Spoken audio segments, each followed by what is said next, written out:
right. Wow. Good morning, Michelle. I'm happy you Good can do this morning. interview with me. So, I just wanted to say I am so glad to have met you. The As honor is mine. thank you. You have shattered, unbeknownst to you, your father's trajectory in almost every step without ever seeing the blueprint. This shows me, and hopefully others, that spiritual and inherited connections can exist even without relationship. Tell me a little about yourself.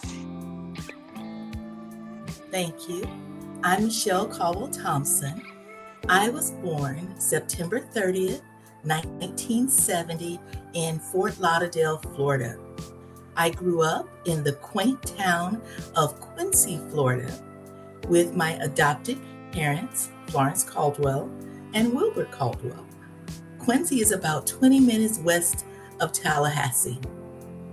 Florida A&M University is where I met my husband Troy of now 34 years. We, after college, got married, lived in Atlanta for some time, and then moved to metropolitan DC. We own a real estate services firm. We are the largest African American real estate firm in Planning District 16, which is Greater Fredericksburg, Virginia. Fredericksburg is about halfway between Maryland and, well, I should say DC and Richmond. We have three grown children, Ashanti, Troy Jr., and Stratton, and three grandbabies, and one on the way coming in December of 2025. Awesome. That is awesome, Michelle. So, what is your earliest memory of when you knew you were adopted? It was somewhat of a progression because I don't look like either one of my adopted parents. And my adopted parents were community figures. So they were very involved in the community. People would say, "Ooh, you don't look like your mama. You must look like your daddy's people." Because my mom was actually from Quincy, Florida, and my dad was from Gulfport, Mississippi. So somewhere around 12, I would get those questions of, "You don't look like your people." And so that kind of started the conversation with Mom. Why these people keep telling me I don't look like anyone? And she'd be like, "Don't pay those folks any mind." However, at 17, when I was going off to college, they set me down and had a formal conversation that I was chosen by them and I was adopted. And that conversation happened formally right around high school graduation. Awesome. And how has adoption shaped your sense of identity or belonging? Growing up an only child Mhm. and from a family that had a hard time having children. My adopted mother, they used to call her Mama Flo. She's no longer with us. She was a guidance counselor. So everybody in the community called her Mama Flo. Mama Flo often said that she tried, everything to have a child. And after 10 years of trying, that's when they were blessed to get me. But she was an only child. My grandmother, her mom, was an only child. And my grandmother's mom was an only child. So growing up without first cousins, without second cousins, without third cousins, in a very small nuclear family, I think led for a desire for connection. Okay. That's that's good. That's a good start. And that was at what age? When I said growing up, I've never had any siblings. No, the So desire for connection at what point? That was at 17. Um at what age? yes, going off to college was the first time. I was raised very close. So going off to college was really the first time I was around a lot of other folks that seemed to have huge extended families. they would be at school and like, this is my cousin, that's my cousin. And it was like, oh my goodness, it's a lot of y'all. So that was my first real experience growing up, being around young people who like, oh, I'm one of 6 kids, I'm one of 7 kids, or I grew up with my cousins doing this, or my cousins do that.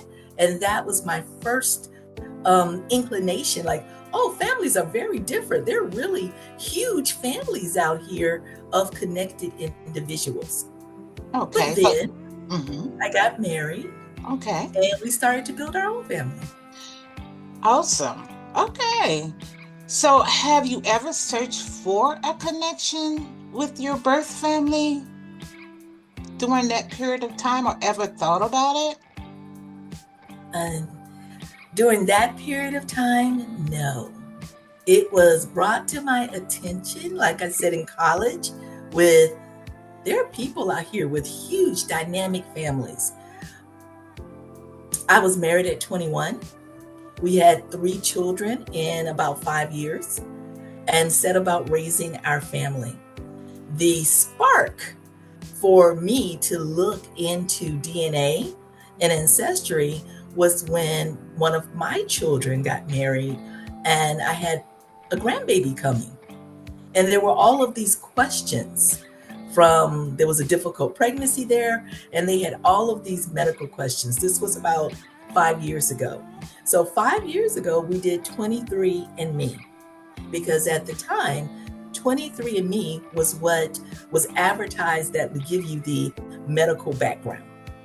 And doing 23andMe, I was able to get some medical history. I was able to share that with my children, and that was what I was looking for.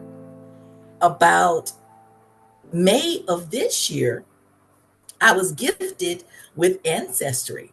Ancestry now also has a medical background. I was gifted with that kit. So I did it. Okay. I did it in May. And unlike with 23andMe, with the first grandbaby, no one reached out. So I got the medical information. I shared it with my children and their spouses. I didn't have anybody reach out or send any inquiries. This year in May, I did the ancestry.com and I received a few inquiries, which I responded to. That you responded to after what, between the period of time when you actually took the test and actually responded to the inquiries? How long was it? It was several months. It was several months. I took the test in May. We got the results a couple weeks later. I shared it with my children. Like, here's the medical information. Here is these. They tell you like what region you're from, all of that.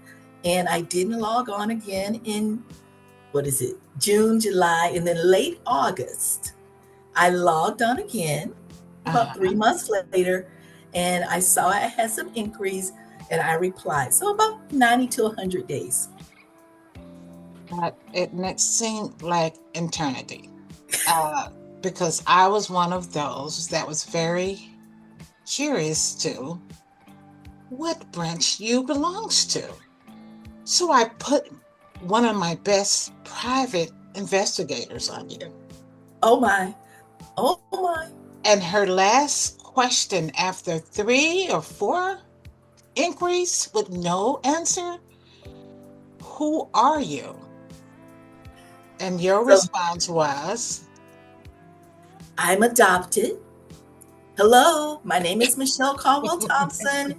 I'm adopted, so I don't have any information about my genetic background. Here's my contact information. Feel free to reach out. And that's where it all started. That is where it all started. And just like that, you are here. And given the information that you've been given between that time and the period of time, what would you say? How much did you learn about yourself? About Michelle? It has been a roller coaster of emotion. It is so interesting to have people who look like me and for the first time in Mm-hmm. my lifetime. I turned 55 this year. So I Okay. turned 55 on September 30th. So in over half a century, I haven't been aware of a genetic connection. And now, for the first time, there's people who look like me. There, even mannerisms. I didn't realize that mannerisms were genetic, Mm-hmm. or mannerism phrasing. It's amazing. Oh, It's amazing. it It's is. overwhelming. It's good. It's good. It's a good thing. So those are your emotions. It's a good thing. Were you, when you learn of these things, were you shocked? Were there any affirmations? Because it don't seem like you really gave it any much thought on how it would be if you knew or without, because it seems like your life was like you had a good life. I did. I did. I had parents who wanted a child, Mm-hmm. and they went through a formal system of adoption. I was adopted through Children Home Society of Florida, which is state adoption agent. Mm-hmm. And I was raised. My mother used to say, "Oh, you didn't grow up. You were raised." Right. So people poured into me. I was blessed to meet a solid guy who loves me, is a great provider, and takes care of me and my family. Mm-hmm. And we raised 3 children together. Now I'm at the season of life where I have grandchildren. So this bonus round of finding out that I have genetic connections has shifted my whole thought of who I am. I have always said, "Oh, I'm Michelle, and I'm an only child, and I'm from a really small town with," because Quincy's not big. It's like 3 traffic lights, and they all used to blink at 11 o'clock at night. Right. It's a very small place. Everybody knows everybody. Um, my whole story has changed. Now I find out that I am from a gigantic family. There's a whole lot of folks. There's just a whole lot of folks. That I'm Yes, it from a is. gigantic family. And guess what? Many of my relatives, they look like me, or I look like them, which is a first for me. Um, So Even you're down to my actually now, typical nose. right. So now you're seeing your reflection. It's unnerving. It's good. It's overwhelming. It's affirming. It's all of these emotions that I didn't expect to have. So I thought I was good. And now it's like, wow, there's this whole other world of people that I'm connected to. And I just can't wait to get to know them and so allow now them to get to know me. so now it's making sense to you, pretty much. So many things are making sense to me. I had an opportunity to read my biological father's obituary, Okay. and just the line of civic service that he was involved in is so aligned with my adult path. So whether it's, me serving in the NAACP up here, or me being involved in advocacy for homeless, or just the give back and the engagement, I'm like, how is that possible that we could have had the same interests, desires, and passion, and we never met? You know, Michelle, you're awesome because a lot of things that you are really actually saying, I don't even have to ask the question. And that is so uh that's so scary to me. Because it's like you're reading my questions and I haven't even given them to you. No, you haven't. You said that I haven't gotten the questions. I have not. It I seems have like you not. read the questions because what way do you see your father's influence in your life, even before you knew his name? And you just, that was one of my questions. And it's just flowing out You to have to you. admit, I it's It just seemed like it you all I had to do was actually log in and allow you to speak, and you're covering everything that pretty much I wanted to. to ask. I'm Think great. that no, I'm grateful. I'm just as grateful because having an additional part of him, and I think that's why I'm so more excited. Because it feels like I haven't truly lost him. Because first cousin to a lot of us is like big brothers. And coming from a family of six girls and one boy, and he was the youngest, one of the youngest, we didn't have big brothers to look up to. So when your father would come over and play his trombone and be our babysitter until we ran him crazy, I think he sat with us maybe 3 or 4 times. He said we were too bad. And we were like 3, 4, 5, 6, I think it was probably too many for him to cope with at that time. And every time he came over, it was just something brand new that he was bringing, something that we were learning from him. So, yes, he is truly missed. And I wish you had the opportunity to meet him.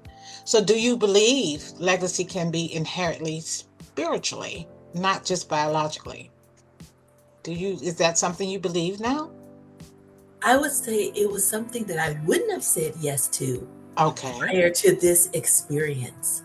When Mhm. you look at the fact that he was musical, I'm musical, I play instruments. All three of my children play instruments. Wow. That I went to FAMU, that he went to FAMU, all three of my children went to FAMU. Wow. Um, the fact that I'm a community advocate, I am an activist in my area, Mm. and to find out that he was a community advocate, an Yes. activist in his area. To find out these things, knowing that we've never met, our Hmm. paths have not crossed, but that genetic connection extended, it seems like it would have to be more than just happenstance. Yes. So I know by now you've shared this with everyone, colleagues, pastors. What did they think of your journey? I've shared it with my pastor Yes. Okay. just because it was so Yes. emotionally overwhelming. I've shared it with my children because a goal would be, the goal is that your children outlive you. Right. And having such a small family, it almost feels like a gift to be able to give them the gift of connection because they're in their 30s. And I understand they have cousins in their 30s that are raising small children just like they are. And Right. to be able to eventually share with them the gift of connection as a mom, to know they'll have these connections long after I'm gone, is something I never thought I'd be able to give them. So I'm very grateful for that. I'm so excited for you, Michelle. I really am. So, how does this new understanding shape your vision for the future? One day at a time. One day at a time? I'm open. I'm open to meeting whomever would like to meet. I'm open to getting to know all of my family members, whomever. I'm here, arms wide open, ready to share and learn the best of my new family.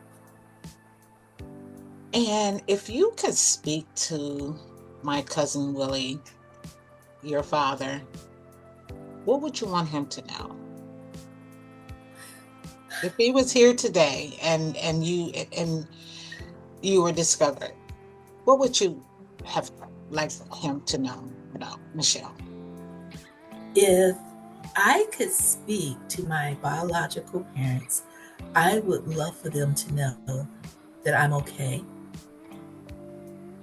that it's been a beautiful life, and I'm grateful for the genetic legacy that they gifted me with.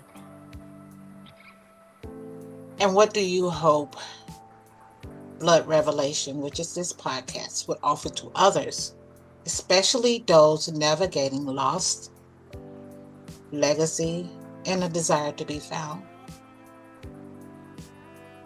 It's worth the journey. Don't give up if you're searching. Be open to being found. Be not afraid to share of yourself. It's worth it. It's worth it. Awesome. And I want to end on this note, Michelle. Rejection doesn't always come, uh, it doesn't mean neglect. It's maybe a protection preparing you for His divine timing. What feels like absence may be alignment. What feels like delay may be a design. So I'm going to quote Romans 8:28. And we know that in all things, God works for the good of those who love Him, who have been called according to His purpose. I am so honored and so grateful to have met you.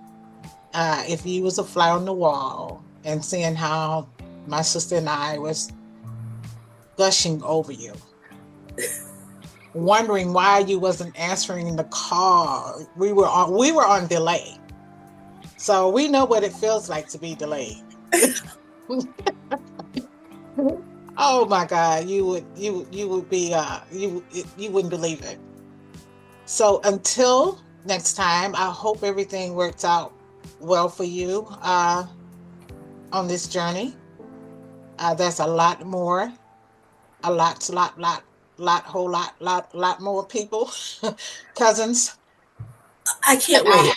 I want to meet everyone. I yes, simply going through life as an only child and finding out that you're one of many, a large, wonderful family, hmm is a blessing that I can't adequately put into words. right. Okay, that sounds all great. But until next time, we're gonna end it on that thought. And thanks for joining Blood Revelations. Thank you for having me.